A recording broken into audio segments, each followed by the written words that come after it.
Happening. Welcome, guys. Malt review time. Time to uncork another dusty bourbon. Dusty Epic Bourbon. We've been So uncorking. curious about this one. We've been uncorking a lot of bottles lately on video, including some dusty bourbons. Dusty bourbons is something that we've become passionate about in the last couple of years. It was always about Scotch before, but discovering some of these gems has opened up a whole nother world. Check out our channel if you haven't. We have some incredible. That last one, the Wild Turkey Cheesy Gold Foil. That shit was eye-opening, mind-blowing. This one, the old Grandad. When's this? What's the info on this guy? So you want to cut and explain while I open? This was bottled 1981. I'm not sure the exact years of like the first year, but around 81 to probably late 80s for sure. This is back before Old Grandad was sold to Jim Beam. So this was National Distillers, the same distillery that distilled the Old Crow Chessman, some of the most famous dusty bourbon from 40s to 70s. This is coming off no matter what. We don't really have an option. That was fun from the beginning. Yeah. This is going to be a tricky one to open because it's already so crumbly already in here. As you guys can see, there's just a bunch of... Yeah, this is going to be a drain job. Yeah. We've been lucky with the past few uncorkings. Yes. It's actually almost a lot more surprising when it's a success. It really is. We've been very lucky. Yeah, so from what I understand of these, most of them really are only 4 years old, which is nuts. Maybe there's some older stuff, but my research tells me it's mainly 4-year-old stuff. But 1950s, 60s, 70s, National Distillers juice is known as some of the best, most epic juice ever. And this is, of course, 114 proof. We've never had a dusty old Grandad, and just Right. Obviously when you talk to a lot of bourbon people, a lot of them adore it. Yeah, exactly. Oh, this is not. This is going to be nasty. This is going to be one of the worst. Yeah. This is a situation where we weren't very much prepared for, because we got to kind of get the toolkits now and really figure out a way to pull this cork out with minimal crumble. We might want to kind of... You tried the 2-knife method. Try the 2-knife method, but... It's exciting though, because we've been lucky the past few. What we're going to do... I've not used it so much. Is we're going to get the cork out. Obviously, we're in a situation here. We're going to get the cork out, and then we will resume. So let's do that. Let's get the cork out and we'll resume. All right. Good. So guys, we're back. So it wasn't too bad. We did the 2-knife method, and Narby's knife side was secure.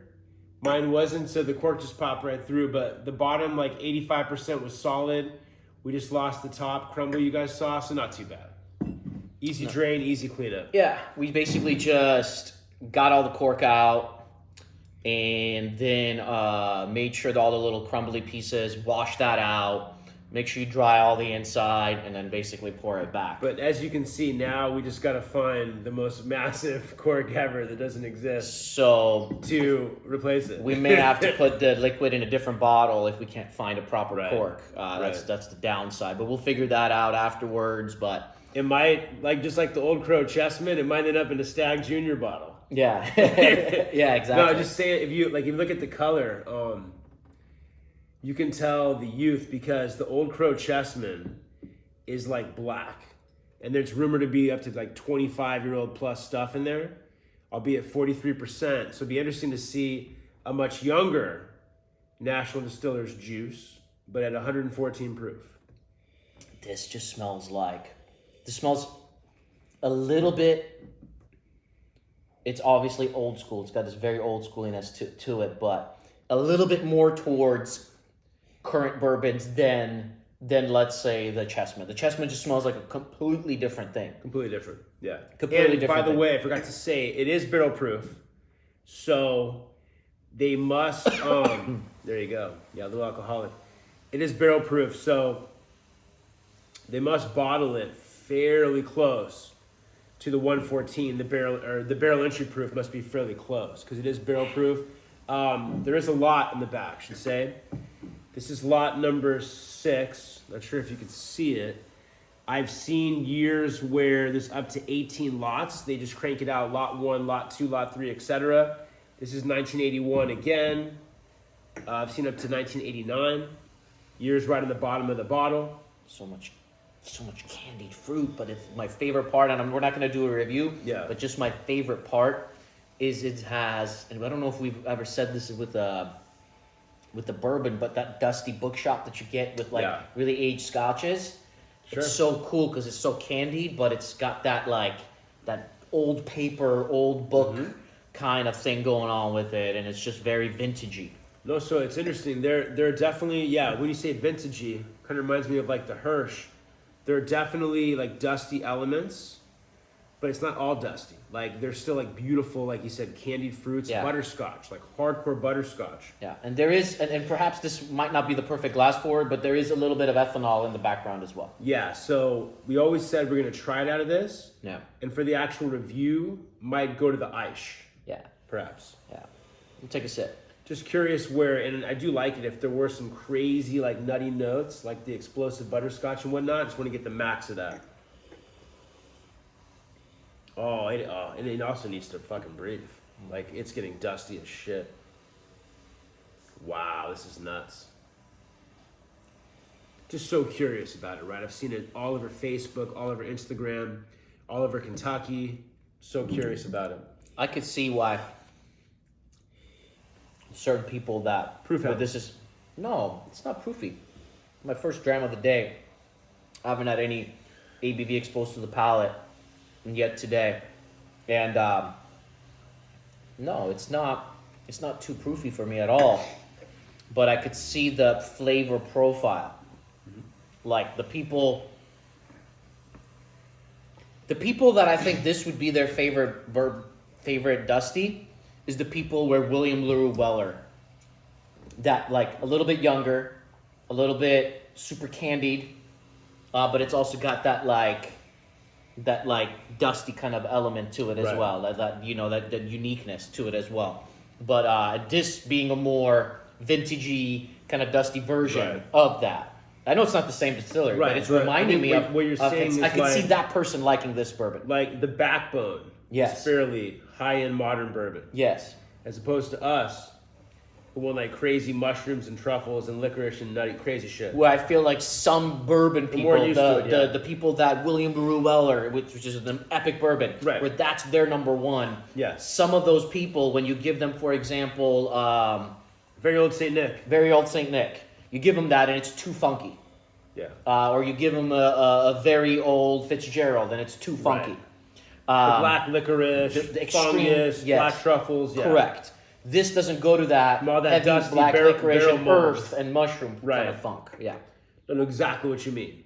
Yeah. It's like the foundation base relates to a modern bourbon, but there's like a dusty overlay on top of it. Yeah, and I think we just pretty And much exactly we what just you ended said. up reviewing the whiskey, which we're not supposed to do. But yeah, No, first impression. we're gonna air it and we're gonna ice it and we're gonna get a lot more notes. Yeah, out of yeah, it. and this has a lot of this being at the proof it is. We'll probably review this thing when it's closer to here, which will probably be in yeah. at least a year or two. So we'll take our time before we bring up the But review. very interesting to add to the dusty bourbon journey. Quite different than Hirsch, quite different than Old Crow Chessman, quite different than Wild Turkey Juicy Gold Foil. Yeah, like no like crazy dark motor oil, for the lack of age. Still fairly modern. Heavy butterscotch. Heavy butterscotch. It's a dusty vintagey bourbon. Yeah. Interesting. Now in the back.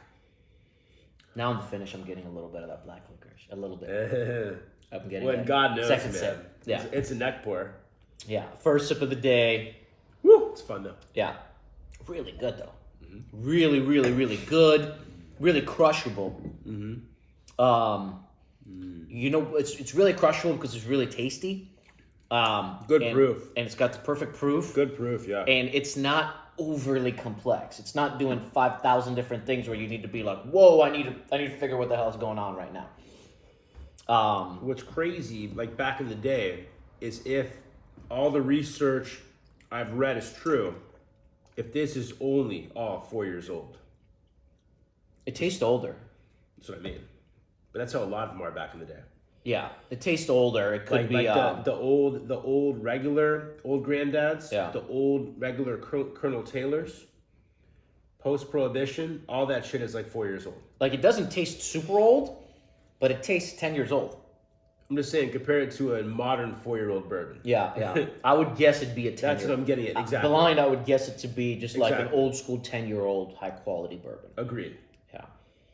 Really fun. Really glad we got to try it. We wanted to make sure we got didn't just get any old Grandad old school one. This particular one, we did some research on the lots and where it came from and all that stuff. And this was known, at least through research, to be one of the very good ones. So Yes. truly a treat.